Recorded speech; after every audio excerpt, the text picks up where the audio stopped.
सत्यता तो यह है कि उड़ान धोबी सेवा संस्थान का जो निहित संविधान हमारा है वो बेसिकली एजुकेशन प्रमोट की ओर ही हमने डिजाइन किया है। परंतु हमारी सोच ये है कि हमारे संविधान के अकॉर्डिंग समाज को नहीं चलाया जा सकता, यह सत्य है। परंतु मेरा निवेदन जो हमने अपना संविधान लिखकर रखा है कि अगर संगठन विकास करता है और भविष्य में हम आगे बढ़ते हैं तो किस तरीके से समाज का गठन हो वह मैं आपके समक्ष प्रस्तुत करना चाहता हूं। अध्यक्ष महोदय, देखा जाए तो आरडीएम के संविधान में अगर मैं प्रतिशतता की बात करूं तो लगभग मैं 70% इनसे सहमत हूं और 70% ही आदरणीय धोबी समाज एकीकरण महासंघ से। उद्देश्य, कार्य करने का तरीका, पदाधिकारियों का वर्गीकरण, इन सब में हमें किसी प्रकार की कोई कोताही नहीं है। हमारी समस्या और हमारा दुख केवल और केवल प्रक्रिया पर जाकर रुक जाता है। मैं उसी में शुरू करता हूं कि चयन प्रक्रिया, इन्होंने कहा कि हमने विधानसभा को इकाई माना। आदरणीय एकीकरण टीम ने कहा अध्यक्ष महोदय की हमने तहसील को इकाई माना। हम उड़ान धोबी सेवा संस्थान ये चाहता है कि हर उस समिति, प्रदेश, संभाग, जिला, तहसील, ग्राम, नगर पालिका, क्षेत्रीय, तालुका, ढाणी, इतने क्षेत्र हैं जहां पर हम पहुंचे हुए हैं। हम हो सकता है किसी जिले में ना हो, लेकिन यह सत्य है कि उस जिले में आप हैं। क्या जो वहां पर अपनी समाज की बैठक हो रही है, निसंदेह आप तहसील को तवज्जो दीजिए, निसंदेह आप विधानसभा को भी दीजिए, लेकिन अगर मैं उदाहरण इस सरजमी का लूं तो क्या किशनगढ़ में हम अगर इसे एक तहसील मानकर 3 बंदे उठाएं तो मेरा मानना है कि जो आसपास की छोटी समितियां हैं क्या वो हमारे अध्यक्ष में अपनी श्रद्धा रखेगा। अगर मैं मेरे कोटा संभाग की बात करूं तो वहां पर भी कुछ समितियां ऐसी हैं जो हो सकता है 6 महीने में एक बार बैठक करे, परंतु बैठ तो समाज के नाम पर रहे हैं।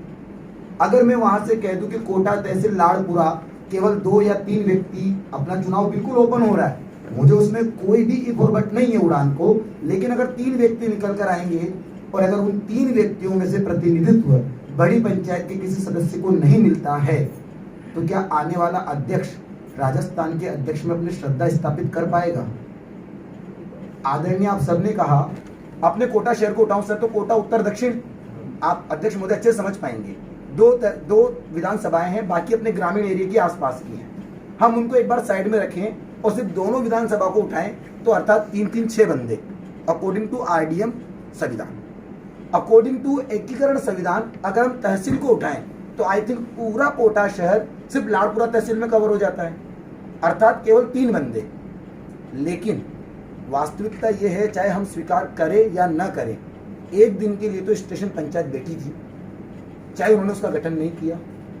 हम अपने क्षेत्र में, मैं इसलिए समझाना चाह रहा हूं अध्यक्ष महोदय क्योंकि मैं आपको संबोधित कर रहा हूं, अगर वो अपना रजिस्टर इंटरनली मेंटेन भी कर रहे होंगे तो ये हमारी आपसी मामला है कि हम उनको नहीं देख रहे हैं और वो हमें नहीं देख रहे। लेकिन क्या हमारे अध्यक्ष में इतनी सार्वभौमिकता नहीं होनी चाहिए कि वो स्टेशन पंचायत भी हमारे अध्यक्ष में अपनी श्रद्धा रखें। पर आप अपने लेवल पर अगर 42 लाख लेकर आ गए तो ये आपका बड़प्पन है कि आप सबको सम्मान दे रहे हो, लेकिन कुछ बंदे हमारे जैसे यूथ भी हो सकते हैं जो ये कह दे कि जिस प्रक्रिया का जब मैं हिस्सा ही नहीं हूं तो मैं आपको श्रद्धा क्यों दूं, मुझे आपकी श्रद्धा की जरूरत भी नहीं है। तो हमारा निवेदन ये है, हमने इसकी प्रोसेस ये लिखी है कि बेशक आप अपने लेवल पर इसको अगर आपकी सहमति होती है तो आप उस समस्त बैठकें जो कि समाज विकास के लिए, चाहे वो रजिस्टर्ड हो, चाहे वो अनरजिस्टर्ड हो, चाहे वो संभागीय स्तर हो, चाहे वो ग्रामीण स्तर पर, चाहे 6 परिवार, नावा के अंदर 6 परिवार हैं महोदय, लेकिन वो अपनी हर महीने बैठक कर रहे हैं और उदाहरण आपके समक्ष ये है कि 6 परिवारों ने 100 बाई 75 के शमशान घाट की बाउंड्री कराकर वहां पर कार्यक्रम करके दिखाया। लेकिन अगर हम तहसील लेवल की बात करेंगे तो फिर नावा को तो हम गौण कर जाएंगे। उन लोगों का क्या जो हमसे पहले इस समाज को एक जाजम पर बांध के चल रहे हैं। तो हमारा निवेदन ये है कि संस्था पंजीकृत हो या अपंजीकृत हो, उनमें जिनका हर मासिक या त्रिमासिक या 6 मासिक उनकी बैठक होती हो, एक रजिस्टर्ड, एक कोरम, एक फोरम उनका डिजाइन हो, आप उनको ये निवेदन करें कि आगामी अमावस या जब भी हम अपना निर्धारित करते हैं आप अपनी बैठक कीजिए और 2 प्रतिनिधि, मैं कहता हूं अगर आपको लगता है 2 से बढ़ जाएंगे, 2 ना करें, 1 प्रतिनिधि, 3 प्रतिनिधि आप अपनी बैठक में ये निर्णय करें कि ये जाकर हमारा प्रतिनिधित्व आगे करेंगे। आज हम सब क्यों दिख रहे हैं महोदय? इसीलिए दिख रहे हैं। आपने हमारे विचारों को तवज्जो नहीं दी महोदय, हमने आपके को नहीं दी। आज हमारे पास मौका है, हो सकता है वहां तक पहुंचने में हमें अगले 10 साल लग जाए, लेकिन ये दरवाजा बंद मत करो महोदय, ये दरवाजा बिल्कुल बंद मत करो। हमारी संविधान के निर्माण वहीं से करो। हम उन्हें लेटर पेड भेजेंगे। समितियां, हाड़ौती की उड़ान गारंटी लेता है, उदयपुर संभाग की उड़ान गारंटी लेता है। यहाँ की सभी समितियों की सूची अगले 15 दिन में हम आपको प्रेषित कर देंगे, चाहे वो रजिस्टर्ड हो चाहे अनरजिस्टर्ड। उनसे कहो तो सही, वो आए ना आए ये उनका लुकआउट है। वो समिति के बंदे मिलकर अपना संभाग अध्यक्ष चुने, अपना जिला अध्यक्ष चुने, और संभाग अध्यक्ष और जिला अध्यक्ष एंड उनके 3-3 बंदे आकर प्रदेश अध्यक्ष चुने, जैसा कि आदरणीय सीताराम जी भाई साहब ने कहा। हम क्यों उन्हें छोड़ना चाहते हैं? हम तहसील को लेना चाहते हैं, मुझे कोई आपत्ति नहीं है। हम विधानसभा को लेना चाहते हैं, मुझे कोई आपत्ति नहीं है, लेकिन उन्हें भी ये मौका दे दीजिए। उन्हें ये कहने का अवसर मत दीजिए कि आपके संगठन में हमारा क्या रोल है। अगर वो अपना प्रस्ताव लेकर आ रहे हैं, लिखित रूप में अपनी बैठक कर रहे हैं और कहते हैं कि आज दिनांक को आम सभा का बैठक हुआ, इसमें इस व्यक्ति को हमने प्रदेश लेवल की टीम को वोट डालने का अधिकार दिया, वो अपना लेटर पेड लेकर आ रहे हैं, अपने प्रस्ताव रजिस्टर की फोटोकॉपी लेकर आ रहे हैं 12 महीने की, ताकि कोई ऐसा ना हो जो ये कहते कि भाई आज ही बैठक की आज ही रजिस्टर दे दिया। 12 महीने की ले सकते हैं महोदय। और अगर वहां से 2 बंदे आते हैं तो आप अध्यक्ष महोदय आज है, अगर कल आप बदल भी जाएंगे तो बाकी सारी टीम ये कहेगी नहीं, इस राज्य स्तर के संगठन में हमारी श्रद्धा स्थापित है क्योंकि हमने इसको मिलकर बनाया है।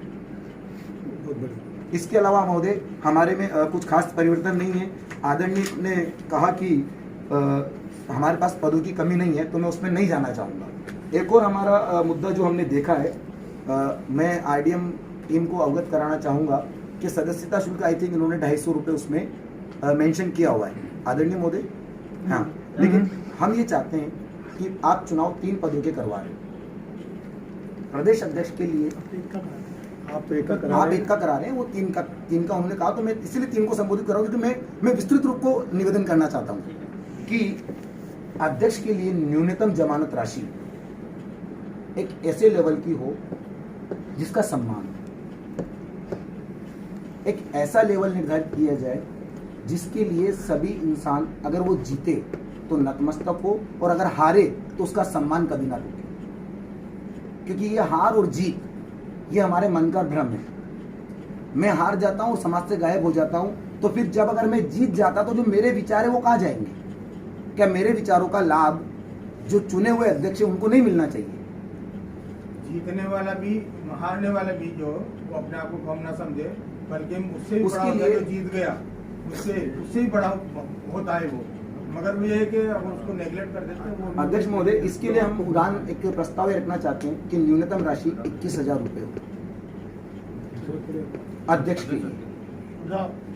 ये हमारा सुझाव 21,000 हो और इसमें ये राशि जमानत राशि के रूप में अगर रहती है तो ये नॉन रिफंडेबल हो। जो हारेगा वो समाज सेवा के विचार से आया है ना, तो उसकी राशि नहीं दी जाएगी।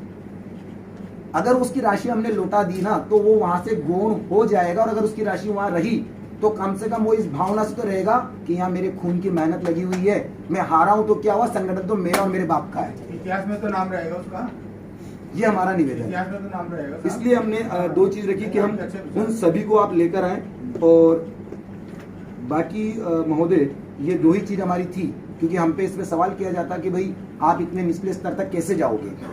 तो ये शायद हमें ये जिम्मेदारी आदरणीय गोपाल जी भाई साहब जानते हैं, पुष्कर जी में दी गई थी। आपके चुनाव में कितने पद के होते हैं? हाँ जी, आपके चुनाव कितने पदों के होते हैं? प्रकार क्या आपका? नहीं, पद कितने पदों में चुनाव होते हैं?